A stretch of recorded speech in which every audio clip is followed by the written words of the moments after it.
नमस्कार साथीहरु, टेक्निकल सुनिलमा स्वागत छ।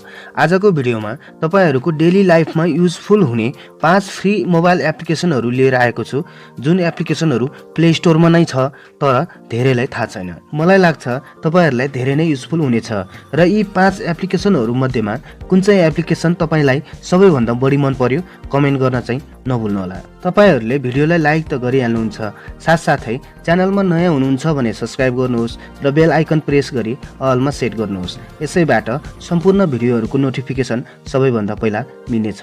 आउनुहोस् भिडियो सुरुवात गरौँ।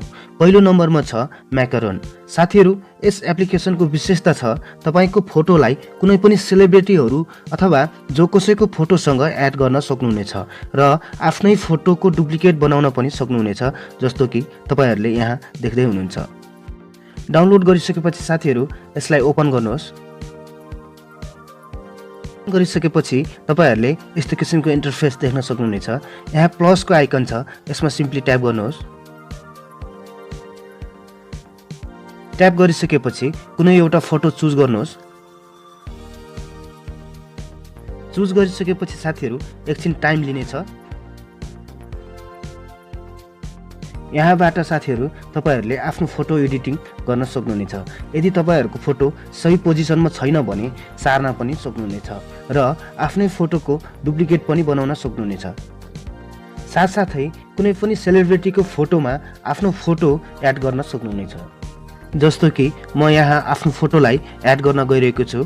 त्यसको लागि साथीहरु यहाँ प्लसको आइकन छ, यसमा सिम्पली ट्याप गर्नुहोस्। ट्याप गरिसकेपछि फोटोको अप्सनमा क्लिक गर्नुहोस्। क्लिक गरिसकेपछि साथीहरु आफ्नो फोटोलाई सिलेक्ट गर्नुहोस्। सिलेक्ट गरिसकेपछि साथीहरु यसले हल्का लोड लिन्छ। यसरी साथीहरु आफ्नो फोटोलाई अरूको फोटोमा एड गर्न पनि सक्नुहुनेछ। साथसाथै साथीहरु यहाँ ब्याकग्राउन्ड चेन्ज, फिल्टरहरु, ब्लर, धेरै किसिमको अप्सनहरु छन्।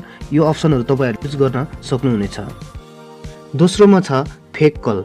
यस एप्लिकेसनबाट तपाईहरुले जो कसैलाई प्र्याङ्क गर्न सक्नुहुनेछ। डाउनलोड गरिसकेपछि साथीहरु यसलाई ओपन गर्नुहोस्। ओपन गरिसकेपछि साथीहरु यस्तो किसिमको इन्टरफेस देख्न सक्नुहुनेछ। यहाँ फर्स्टमा छ कलर इन्फो, यसमा सिम्पली ट्याप गर्नुहोस्। ट्याप गरिसकेपछि साथीहरु तपाईहरुले जुन व्यक्तिलाई प्र्याङ्क गर्न गइरहेको छ त्यो व्यक्तिको नाम र नम्बर इन्टर गर्नुहोस्। गरिसकेपछि साथीहरु यहाँ सेभको बटनमा क्लिक गर्नुहोस्। क्लिक गरिसकेपछि साथीहरु सेट टाइमको अप्सन छ, यहाँ क्लिक गर्नुहोस्। यसमा क्लिक गरिसकेपछि यहाँबाट तपाईहरुले टाइम सेट गर्न सक्नुहुनेछ। एक्जाम्पलको लागि मैले 10 सेकेन्ड चुज गरेँ।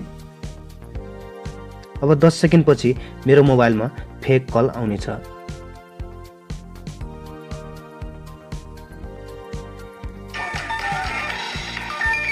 यसरी नै साथीहरु जो कसैको मोबाइल फोनमा फेक कल प्र्याङ्क गर्न सक्नुहुनेछ रमाइलोको लागि। तेस्रोमा छ चार्जिङ साइरन। यस एप्लिकेसनको युजले तपाईको मोबाइल फोन चार्ज गर्दा विभिन्न किसिमको चार्जिङ इफेक्टहरु लगाउन सक्नुहुनेछ र चार्ज फुल भएपछि तपाईको मोबाइल फोनमा साइरन बज्नेछ, जुन साइरनले तपाईको मोबाइल फोन चार्ज फुल भएको भनेर संकेत दिनेछ। यसलाई युज गर्नलाई साथीहरु सिम्पली ओपन गर्नुहोस्। ओपन गरिसकेपछि यस्तो किसिमको इन्टरफेस देख्न सक्नुहुनेछ। यहाँ एउटा मोबाइलको आइकन छ, यसमा सिम्पली ट्याप गर्नुहोस्। यसमा ट्याप गरिसकेपछि साथीहरु सेटिङमा जानुहोस्। सेटिङमा गइसकेपछि साथीहरु तपाईहरुले सेट एन्ड अलार्मको अप्सनलाई अन गर्नुहोस्। यति गरिसकेपछि साथीहरु तपाईहरुको मोबाइल फोनमा चार्ज फुल भएपछि साइरन बज्नेछ, जसले तपाईहरुले आफ्नो मोबाइल फोन चार्ज फुल भयो भनेर संकेत पाउनुहुनेछ। चौथोमा छ र्याम्बो। यस एप्लिकेसनले साथीहरु तपाईहरुलाई रिमाइन्ड गर्ने काम गर्छ, जस्तो कि तपाई 5 बजे कतै मिटिङमा जानु छ र तपाई बिजी हुनुहुन्छ, तपाईले बिर्सन पनि सक्छ। त्यसकारण यस एप्लिकेसनमा टाइम सेट गरेपछि तपाईलाई ठीक 5 बजे यस एप्लिकेसनले रिमाइन्ड गर्नेछ।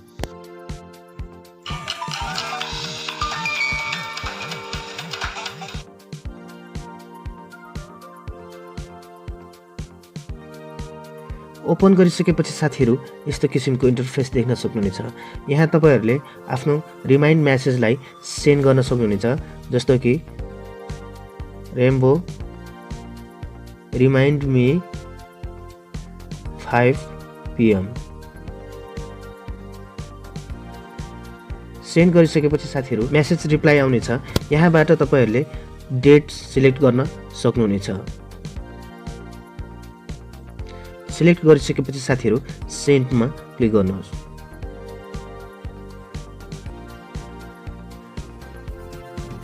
यति गरिसकेपछि साथीहरू तपाईहरुलाई 5 PM मा रिमाइन्ड गर्नेछ यस एप्लिकेसनले।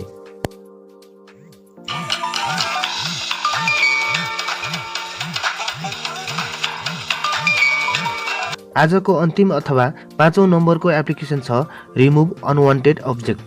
साथीहरू यस एप्लिकेसनको मद्दतले तपाईको फोटोको ब्याकग्राउन्डमा रहेको अनवान्टेड अब्जेक्टहरू रिमुभ गर्न सक्नुहुनेछ।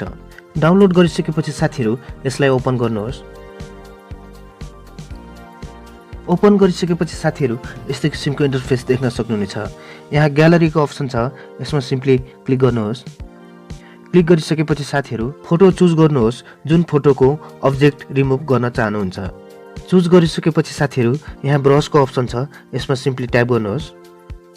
यसमा ट्याप गरिसकेपछि साथीहरू तपाईहरुले आफ्नो फोटोको ब्याकग्राउन्डमा रहेको कुन अब्जेक्टलाई रिमुभ गर्न चाहनुहुन्छ त्यस अब्जेक्टलाई ब्रस गर्नुहोस्। ब्रस गरिसकेपछि साथीहरू प्रोसेसको अप्सनमा क्लिक गर्नुहोस्। राम्रोसँग रिमुभ भएन भने साथीहरू रिब्रस गर्नुहोस्, त्यसपछि फेरि प्रोसेसमा क्लिक गर्नुहोस्। यसरी नै साथीहरू तपाईहरुले आफ्नो फोटोको ब्याकग्राउन्डमा रहेको अनवान्टेड अब्जेक्टहरूलाई रिमुभ गर्न सक्नुहुनेछ। साथीहरू यी मध्येमा कुन एप्लिकेसन तपाईलाई सबैभन्दा बढी मन पर्यो कमेन्ट जरुर गर्नुहोला र लाइक शेयर र च्यानलमा नयाँ हुनुहुन्छ भने सब्स्क्राइब गर्नुहोस्। आजलाई यति नै, अर्को भिडियोमा भेटौँला। तबसम्मको लागि गुड बाई।